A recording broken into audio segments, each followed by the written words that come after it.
Dhanbad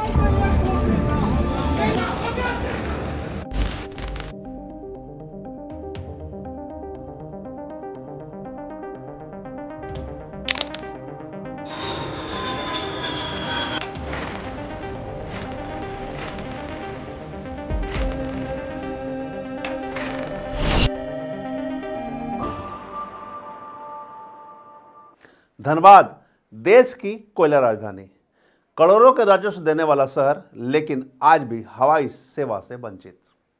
airport की मांग बरसों पुरानी है, लेकिन अब यह मुद्दा सिर्फ विकास का नहीं बल्कि सियासी टकराव का केंद्र बन चुका है। एक तरफ सांसद ढुल्लू महतो राज्य सरकार पर जमीन नहीं देने के आरोप लगाकर धरना प्रदर्शन कर रहे हैं, तो वहीं दूसरी तरफ विपक्षी से राजनीतिक नौटंकी बता रहे हैं। कोई श्रेय लेने में जुटा है तो कोई सरकार को घेरने में, वहीं कोई जनता को गुमराह करने का भी आरोप लगा रहा है। लेकिन इन सब के बीच सवाल सबसे बड़ा है, क्या धनबाद को सच में एयरपोर्ट मिलेगा या फिर यह मुद्दा सिर्फ राजनीति की उड़ान भरता रहेगा। नमस्कार, स्वागत है आपका मिरर एनालिसिस में, जहां हम समझेंगे धनबाद में एयरपोर्ट की जरूरत और मच रहे सियासी घमासान के मायने। धनबाद जहां से देश की ऊर्जा निकलती है, जहां उद्योग है, कारोबार है, लाखों की आबादी है, लेकिन तेज रफ्तार विकास के इस दौर में यह शहर आज भी हवाई कनेक्टिविटी से दूर है, जबकि बरसों से एयरपोर्ट की मांग उठती रही है। कई बार सर्वे हुए हैं, कई प्रस्ताव आए हैं, लेकिन हर बार मामला फाइल और राजनीति के बीच उलझ कर रह गया है। बोकारो में एयरपोर्ट लगभग बनकर तैयार है। अगर उसे शुरू कर दी जाए तो धनबाद वासियों को भी इससे लाभ मिलेगी, क्योंकि दूरी करीब धनबाद से 40 किलोमीटर के आसपास है। ऐसे में किसी को कोई समस्या भी नहीं होगी, लेकिन उसे शुरू करने में न तो जनप्रतिनिधि और न सरकारी तंत्र और समाजसेवी इस ओर ध्यान दे रहे हैं। शहर में एयरपोर्ट बनाने के लिए AECA और नागरिक उड्डयन मंत्रालय के अनुसार प्रमुख मापदंड जमीन की उपलब्धता, भौगोलिक की स्थिति, आर्थिक व्यवहार्यता और कनेक्टिविटी होनी चाहिए। आमतौर पर एक व्यावसायिक एयरपोर्ट के लिए 3000 से 5000 एकड़ भूमि की आवश्यकता होती है, जो समतल हो और शहर के मुख्य केंद्र से लगभग 20 से 40 किलोमीटर दूर हो, ताकि शोर शराबा कम हो सके। हवाई अड्डा के लिए अगर मुख्य मापदंड की बात करें तो जमीन और स्थान, जबकि जमीन समतल, ठोस और बाढ़ मुक्त क्षेत्र में होनी चाहिए। एयरपोर्ट के आसपास कोई ऊंची इमारतें, पहाड़ या पक्षियों के ठिकाने नहीं होने चाहिए। वहीं रनवे की लंबाई बोइंग 747 जैसे बड़े विमानों के लिए कम से कम 2500 से 3000 मीटर लंबा और 45 मीटर चौड़ा रनवे होना चाहिए। स्थान का चयन करते समय हवा की दिशा, कोहरा और बारिश के पैटर्न का विश्लेषण किया जाए, ताकि विमानों के उतरने में न्यूनतम बाधा हो। अब अगर कनेक्टिविटी की बात करें तो एयरपोर्ट का मुख्य राजमार्ग और रेलवे स्टेशन से जुड़ा होना आवश्यक है, ताकि यात्रियों को आने जाने में आसानी हो। आर्थिक व्यवहार्यता की बात करें तो परियोजना के लिए AECA के अनुसार यात्री यातायात, माल ढुलाई की क्षमता और भविष्य के विकास की संभावनाओं का आकलन भी अनिवार्य है। वहीं सुरक्षा और पर्यावरण की अगर हम बात करें तो एयरपोर्ट के आसपास रिहायशी इलाके कम होने चाहिए और पर्यावरण मंजूरी यानी कि इन्वायरमेंट क्लियरेंस मिलना अनिवार्य है। जबकि विशेष मापदंड की अगर हम बात करें तो 150 किलोमीटर का नियम है। यदि पहले से कोई सिविल एयरपोर्ट 150 किलोमीटर के दायरे में है तो नए एयरपोर्ट के लिए स्टीयरिंग कमेटी से विशेष अनुमति लेनी चाहिए। हवाई पट्टी की अगर हम बात करें तो हेलीकॉप्टर के लिए 150 किलोमीटर के भीतर हवाई पट्टी की सुविधा भी होनी चाहिए। धनबाद में एयरपोर्ट निर्माण में सबसे प्रमुख अड़चन उचित भूमि की कमी और राज्य सरकार द्वारा केंद्र को जमीन हस्तांतरित न करने की बात है। बरवड्डा की मौजूदा हवाई पट्टी मात्र 33 एकड़ में है, जबकि एक चालू एयरपोर्ट के लिए कम से कम 113 से 750 एकड़ जमीन की आवश्यकता है, और इसके लिए तोपचाची या बलियापुर में जमीन चिन्हित करने की प्रक्रिया चल रही है। लेकिन जो मुख्य अड़चनें आ रही है उसमें जमीन का अभाव, शहर के आसपास पर्याप्त जमीन नहीं मिलना और बरवड्डा की हवाई पट्टी का छोटा होना भी मुख्य अड़चन है। वहीं राज्य और केंद्र के बीच यह मामला फिलहाल फंसा हुआ, चूंकि केंद्र सरकार का कहना है कि राज्य सरकार ने अब तक एयरपोर्ट के लिए विधिवत जमीन का प्रस्ताव या साइट क्लियरेंस का प्रस्ताव नहीं भेजा है। वहीं परियोजना को लेकर राज्य और केंद्र के बीच समन्वय की कमी और राजनीतिक तेज दिख रही है। हालांकि अगर हम विकल्प की बात करें तो बोकारो एयरपोर्ट विकल्प में है। पहले बोकारो में एयरपोर्ट जो कि विकसित होने के कारण धनबाद में निवेश को लेकर संशय रहा है, लेकिन विकल्प के रूप में बोकारो एयरपोर्ट को विस्तार किया जा सकता है। हालांकि इस और अब तक किसी प्रकार की पहल नहीं की है। बोकारो में एयरपोर्ट बन गए हैं, शुरुआत कर दी गई है, लेकिन उसका विस्तार को लेकर, बोकारो एयरपोर्ट के विस्तार को लेकर अब तक कोई कवायद नहीं की गई है, जिससे समस्या हो रही है। अब अगर हम धनबाद में एयरपोर्ट की मांग की बात करें तो धनबाद में एयरपोर्ट की मांग एक बार फिर से सुर्खियों में है, लेकिन इस बार मुद्दा सिर्फ एयरपोर्ट का नहीं बल्कि उसके बहाने तेज होती सियासत का भी है। सांसद ढुल्लू महतो राज्य सरकार पर जमीन नहीं देने का आरोप लगाकर कुछ दिन पूर्व एक दिवसीय प्रदर्शन भी किए थे। राज्य सरकार पर कई तरह के आरोप लगाए थे। इस दौरान काफी संख्या में भाजपा के नेता और समर्थक मौजूद रहे थे। पूर्व सांसद पीएन सिंह भी प्रदर्शन में मौजूद थे। तमाम नेता और जनप्रतिनिधि सांसद के प्रदर्शन में मौजूद थे, लेकिन किसी ने भी बोकारो एयरपोर्ट की शुरुआत को लेकर बातें नहीं की, जबकि 40 किलोमीटर की दूरी में 2 स्थानों पर एयरपोर्ट होना संभव नहीं है। तो फिर जो पहले से बना हुआ एयरपोर्ट बोकारो में है उसे ही विस्तार करने पर मंथन क्यों नहीं किया जा रहा है? लगातार एयरपोर्ट का मांग सदियों से चलता आ रहा है और धनबाद वासियों का ये डिमांड बहुत पुरानी डिमांड है, मगर राज्य सरकार एयरपोर्ट बना नहीं रही है। राज्य सरकार क्या एक ऐसा बड़ा काम बता दे जो झारखंड वासियों के लिए किया हो। वहीं दूसरी ओर विपक्ष इसे राजनीतिक नौटंकी बता रहे हैं। कोई श्रेय लेने की होड़ में है तो कोई जनता को गुमराह करने का आरोप लगा रहा है।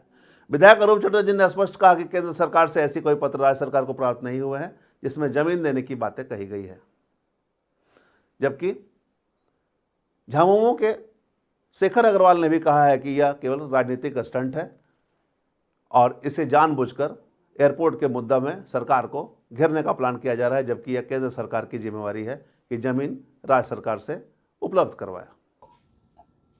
भाजपा यहाँ 40 साल से राज कर रहे हैं। धनबाद में बीजेपी 40 साल से राज कर रहे हैं और 40 साल में रीता वर्मा जी केंद्र में मंत्री रहे, पीएन सिंह जी यहाँ से लगातार सांसद जीतते रहे 20 साल तक। उसके बाद ढुल्लू महतो जी आए, लेकिन इतने वर्षों में धनबाद सिर्फ रेवेन्यू का केंद्र रहा केंद्र सरकार के लिए। कहीं भी धनबाद को कोई मेजर प्रोजेक्ट केंद्र सरकार के द्वारा नहीं मिली। जो भी मिली, जो आज ये लोग गिना रहे, जो यहाँ पर आपका सिम्फर है, बीसीसीएल है, डीवीसी है, एफसीआई है, ये तमाम चीज़ें जो हैं ये नेहरू जी के समय के हैं, कांग्रेस के हैं। भाजपा की इतने वर्षों की सरकार में हम लोगों को कुछ भी नहीं मिला। हमारे यहाँ एम्स की जो हॉस्पिटल बनने जा रही थी, पीएन सिंह की शिथिलता के कारण वो देवघर चली गई।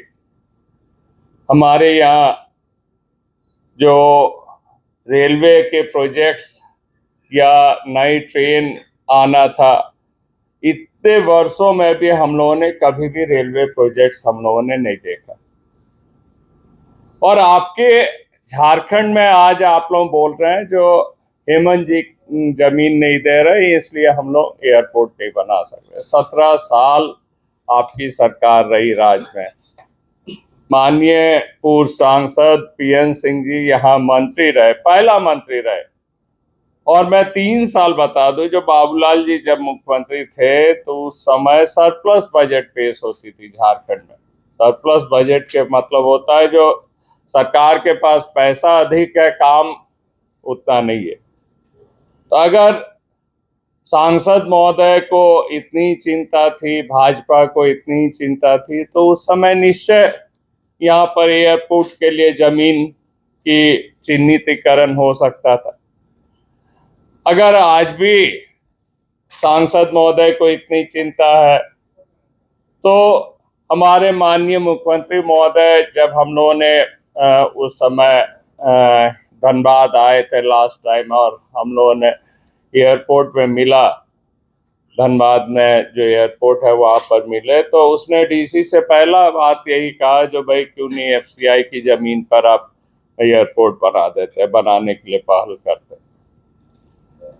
तो वो चिंतित है, लेकिन केंद्र सरकार से प्रस्ताव आए तभी तो आप कुछ कर सकेंगे। 2018 में केंद्र सरकार की एक टीम यहाँ आई थी जो फिजिबिलिटी रिपोर्ट स्टडी करने के लिए, और 2018 में जो प्री फिजिबिलिटी रिपोर्ट होती है उसमें वो रिपोर्ट पे साफ तौर पर लिख के ले गया जो भाई यहाँ एयरपोर्ट की कोई ज़रूरत नहीं या एयरपोर्ट नहीं चलेगी। और उसके बाद बोकारो एयरपोर्ट सैंक्शन हुई। आज बोकारो एयरपोर्ट बन के पड़ा हुआ है। आप कह रहे हैं जो राज्य सरकार इसके लिए जिम्मेवार है, जो बोकारो एयरपोर्ट बन गई है लेकिन वो चल नहीं रही। मैंने आते हुए सारे अधिकारियों से बात किया, बोला उसने कहा जो भाई राज्य सरकार के पास एयरपोर्ट के मसले पर कोई भी आवेदन पेंडिंग नहीं है। ये महज ईसी के लिए पेंडिंग है, एनवायरमेंटल क्लियरेंस के लिए पेंडिंग है, जो केंद्र सरकार के पास है। सांसद महोदय बोलने से पहले महज भीड़ दिखा के किसी और को भीड़ दिखाना चाहते हैं और राज्य सरकार को गाली देना चाहते हैं, ये नहीं होना चाहिए। थोड़ी पढ़ाई लिखाई हमारे रिप्रेजेंटेटिव्स को करना चाहिए। सांसद महोदय टीम हम लोग से, हमारे जो जेएमएम के लोग हैं, जिला अध्यक्ष हैं, नगर अध्यक्ष हैं, सबसे बात करें, टीम बनाएं। टीम बना के अभी हमारे महामंत्री जी ने कहा है कि अगर राज्य सरकार की बात होगी हम लोग टेकअप करेंगे, केंद्र सरकार की बात होगी आप टेकअप करें, समन्वय बनाएं, समन्वय बना के काम करें। वो भी जनता के लिए काम करना चाहते हैं, हम भी जनता के लिए काम करना चाहते हैं, और हम सब मिल के काम करेंगे। जो चीज़, केवल एयरपोर्ट क्यों, जो चीज़ धनबाद को चाहिएगा सबके लिए हम लोग समन्वय बनाने के लिए तैयार हैं। मेरी जो जानकारी है, जिसमें मेरे मित्र भी थे उस कमेटी में, जब एक कमेटी आई थी केंद्र सरकार की यहाँ की फिजिबिलिटी रिपोर्ट लेने के लिए, वो फिजिबिलिटी रिपोर्ट ही निगेटिव है धनबाद के परिप्रेक्ष्य में। काम वहाँ से शुरू करना होगा। मतलब अभी जमीन को लेकर जो लफड़ा हो रहा है, आप बोल रहे हैं विकास की बात होनी चाहिए, तो उसमें आप लोग मिलकर साथ में काम करने को तैयार हैं? बिल्कुल। अभी जो भूदस्ता पॉलिटिक्स नहीं होनी चाहिए, श्रेय की होड़ नहीं होनी चाहिए, सामूहिक श्रेय होना चाहिए और विकास होना चाहिए। अब सवाल यह है कि आखिर धनबाद को एयरपोर्ट कब मिलेगा, या फिर बोकारो एयरपोर्ट का विस्तार कब होगा, और क्या यह मुद्दा विकास से ज़्यादा राजनीति का अखाड़ा बन चुका है? कोयलांचल की राजधानी कहे जाने वाले धनबाद में एयरपोर्ट की मांग नई नहीं है। बरसों से यहाँ लोग बेहतर हवाई सेवा की मांग करते रहे हैं। मिशन एयरपोर्ट लगातार इसे लेकर मुद्दे उठाते रहे हैं, लेकिन अब यह मुद्दा विकास से ज़्यादा सियासी रंग लेता दिख रहा है। एयरपोर्ट का मुद्दा अब धीरे धीरे श्रेय की राजनीति में बदलता दिख रहा है। कोई नेता दावा कर रहा है कि उसने विधानसभा में सवाल उठाया, तो कोई इसे अपनी पुरानी मांग बता रहा है। यानी एयरपोर्ट अभी जमीन पर नहीं उतरा है, लेकिन उसके नाम पर राजनीति जरूर उड़ान भरने लगी है। विशेषज्ञ मानते हैं कि धनबाद में एयरपोर्ट सिर्फ सुविधा नहीं बल्कि आर्थिक जरूरत भी है, क्योंकि यहाँ पर IIT, ISM जैसे शिक्षण संस्थान है जहाँ देश विदेश से लोग शिक्षा ग्रहण करने आते हैं। सिम्फर जैसे संस्थान है जहाँ नए नए रिसर्च होते रहते हैं। BCCL का मुख्यालय है, DGMS का मुख्यालय है, जहाँ खदान में अगर कुछ हादसे हो रहे हैं तो उस पर इंक्वायरी और जांच करने के लिए बाहर जाने की जरूरत नहीं है। कई औद्योगिक कंपनियां भी हैं। एयरपोर्ट बनने से व्यापार, निवेश, मेडिकल और एजुकेशन सेक्टर को नई गति मिल सकती है।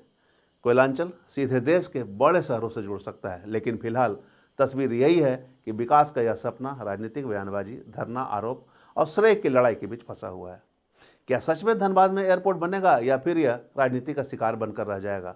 अगर धनबाद में एयरपोर्ट बनाने में कोई अड़चन आ रही है तो बोकारो में बने एयरपोर्ट को विस्तार करने की ज़रूरत है, ताकि बोकारो से ही देश के अलग अलग हिस्सों में जाने की शुरुआत हो सके। लेकिन अब तक ना तो धनबाद और ना ही बोकारो कहीं पर इसकी पहल नहीं करना जनप्रतिनिधियों की भूमिका पर सवाल खड़े होते हैं। हालांकि इस राजनीतिक शोर के बीच कुछ समाजसेवी, यानी कि अगर हम बात करें तो मिशन एयरपोर्ट के लोग और स्थानीय संगठन समाधान की बात भी कर रहे हैं। उनका कहना है, मिशन एयरपोर्ट के लोगों का कहना है कि अगर सरकार गंभीर पहल करे तो एयरपोर्ट के लिए जमीन उपलब्ध कराई जा सकती है। मेरे हिसाब से एक नंबर पे झारखंड है, और उस झारखंड में धनबाद, इसमें कोई किंतु परंतु नहीं है, कोई झुटला नहीं सकता है। 19 मैंने ज़मीन खोजा है, मैंने खोजा है मतारी में, प्रधान खंटा में, सिंगडी में, सिंगाडी वहीं पे एक जगह है, और वहाँ पे है कोडाडी और रांगाडी। ये तोप चाची का है। यहाँ से पारसनाथ, देखिए मैं जैन हूँ, और जैन समाज को भी इसमें जोड़ चुका हूँ ऑल ओवर इंडिया से। पूरा हिंदुस्तान का डिमांड है। 20 किलोमीटर मात्र वहाँ से पारसनाथ है, हिंदुस्तान जहाँ मात्र पारसनाथ। धनबाद 25 किलोमीटर है, गिरिडीह 40 किलोमीटर है, 35 किलोमीटर बोकारो है। ये एयरपोर्ट जो हम 1500-1600 का जो बात उठा रहे हैं वो हम इसलिए उठा रहे हैं कि यहाँ एयरपोर्ट। जमीन आपको क्यों खोजना पड़ा, किसने बोला आपको जमीन खोजने? देखिए, ज़मीन इसलिए खोज रहे हैं कि काफ़ी समय से हम लोगों का मिशन ज़मीन के नाम पर लड़ रहा था। तो मेरा एक आदत है साहब कि आप खुद कुछ नहीं करेंगे तो आपको स्वर्ग नहीं मिलेगा, मरना ही होगा। सरकारी ज़मीन है, टोटल सरकारी ज़मीन है, उसमें अगल बगल में प्राइवेट भी है जिसको सरकार एक्वायर करे या भूमि बैंक के तहत इधर से उधर हस्तांतरित करके एक इकट्ठा करें। जबकि दूसरी ओर समाजसेवी की राय इससे बिल्कुल अलग है। उनका कहना है कि धनबाद आज भूधसान आग और लगातार हो रहे हादसों की गंभीर समस्याओं से जूझ रहा है। हजारों परिवार असुरक्षित इलाकों में रहने को मजबूर है। ऐसे में सबसे पहले प्रभावित लोगों के सुरक्षित पुनर्वास पर ध्यान देने की जरूरत है। बोकारो एयरपोर्ट का विस्तार कर क्षेत्र को हवाई सुविधा दी जा सकती है, जबकि धनबाद में सरकार को भूधसान प्रभावित इलाकों पर गंभीर मंथन कर लोगों के सुरक्षित पुनर्वास की ठोस व्यवस्था करने की जरूरत है। उनका सवाल है कि जब लोग अपनी जान बचाने की जंग लड़ रहे हैं तब एयरपोर्ट की राजनीति कितनी प्रासंगिक है। अगर जिंदगी सुरक्षित नहीं होगी तो आखिर उड़ान का सपना कौन देखेगा। हमको एयरपोर्ट की आवश्यकता है, क्योंकि इतने यहाँ केंद्रीय संस्थान हैं, उसको बल मिलेगा, यहाँ के लोगों की सुख समृद्धि में वृद्धि होगी, यहाँ का विकास होगा, इसमें कोई शक नहीं है। हमको एयरपोर्ट चाहिए, लेकिन प्राथमिकता तय करना होगा। आदमी भूखा है यदि कोई, तो पहले उसको देना होगा खाना। ये नहीं कि आप भूखे हैं तो क्या फ़र्क पड़ता है, चलो अभी बारात चल के आते हैं फिर 3 दिन बाद खाना मिल जाएगा। वो बारात नहीं जाना चाहेगा कि बारात के सपने दिखाए जा रहे हैं कि अभी एयरपोर्ट, अभी तुरंत देखो हवाई जहाज़ उतरेगा। अरे यहाँ खाने को लोग मर रहे हैं, पीने को लोग मर रहे हैं, अपने जीवन को तरस रहे हैं लोग, और हमको हवाई जहाज़ की बात की जाती है। और यहाँ प्राथमिकताएं समय समय पर बदलती है। 3 साल पहले की बात है, कोरोना काल में हम सब की प्राथमिकताएं क्या थी? कोरोना की दवाई, हमारी प्राथमिकता थी अस्पताल में एक बेड मिल जाए, हमारी प्राथमिकता थी कोई डॉक्टर आके हमको देख ले, हमारी प्राथमिकता थी ऑक्सीजन का एक सिलेंडर हमको मिल जाए। ये प्राथमिकताएं थी उस दौर में। आज वो दौर नहीं है, प्राथमिकताएं बदल गई। अब आज यहाँ प्राथमिकता आ गई है गैस रिसाव से मुक्ति, क्योंकि अभी सिम्फर का जो आया है, सिम्फर के वैज्ञानिक का, कि ppm 50 लेवल से यदि ऊपर होता है तो वह जीवन के लिए खतरा है। और यहाँ पर उन्होंने आकलन किया है 600 ppm लेवल है, और हम 12 गुना रिस्क में जोन में रह रहे हैं, 12 गुना अकॉर्डिंग टू सिम्फर, उनके वैज्ञानिकों के द्वारा। मैं उनकी बात कर रहा हूँ। ppm लेवल 50 और हम 600 में रह रहे हैं, और हमें सब बाग दिखाया जाता है एयरपोर्ट का। यानी धनबाद में अब बहस सिर्फ एयरपोर्ट के लिए नहीं बल्कि विकास बनाम बुनियादी सुरक्षा की भी होती दिख रही है। धनबाद एयरपोर्ट का मुद्दा अब 2 रास्तों पर खड़ा दिखता है। एक तरफ विकास की ज़रूरत, जहां कनेक्टिविटी और आर्थिक संभावनाएं हैं, वहीं दूसरी तरफ जमीन सुरक्षा और पुनर्वास जैसी ज़मीनी सच्चाइयां। लेकिन बीच में जो सबसे बड़ा सच है वह यह है कि यह मुद्दा अब समाधान से ज़्यादा बयानबाजी और राजनीतिक श्रेय की लड़ाई में उलझ चुका है। धनबाद की जनता अब सवाल पूछ रही है, आखिर एयरपोर्ट पर राजनीति कब तक चलेगा और विकास की उड़ान आखिर कब भरेगा धनबाद? क्योंकि जनता को अब वादे नहीं, रनवे पर उतरता हुआ विमान चाहिए। किसी भी शहर के विकास के लिए एयर कनेक्टिविटी की ज़रूरत होनी जरूरी है। ऐसे में धनबाद में एयरपोर्ट के मामले में लेकर जिस तरह से राजनीतिक स्टंट सामने आए हैं, जनता इससे गुमराह होती दिख रही है। एयरपोर्ट हर हाल में धनबाद को चाहिए, लेकिन जिस तरह से बातें सामने आ रही है, ऐसे में संशय बरकरार है। धनबाद वासियों के दिमाग में यही सवाल है कि धनबाद कब भरेगा उड़ान, और इन तमाम सवालों के जवाब अभी अनसुलझे हैं, क्योंकि अब तक इसमें किसी प्रकार की कोई कवायद नहीं की गई है। केवल आरोप प्रत्यारोप और बयानबाजी का ही दौर जारी है। मिरर एनालिसिस ने फिलहाल बस इतना ही। अब नजरें टिकी है आगे की सियासी हलचल और फैसलों पर, जो तय करेंगे कि धनबाद का एयरपोर्ट वाकई हकीकत बनेगा या फिर यह मुद्दा सिर्फ बयानबाजी और आरोप प्रत्यारोप तक ही सीमित रह जाएगा। एयरपोर्ट की इस विशेष रिपोर्ट में हमने कोशिश की है भावनाओं और आरोप प्रत्यारोप से अलग हटकर तथ्यों, कार्रवाई और जमीनी हकीकत के आधार पर पूरे पहलू को आपके सामने रखने की। अगली बार फिर मिलेंगे एक नई रिपोर्ट, नए मुद्दे और उसके गहराई से जुड़े विश्लेषण के साथ। तब तक के लिए बने रहे मिरर मीडिया के साथ।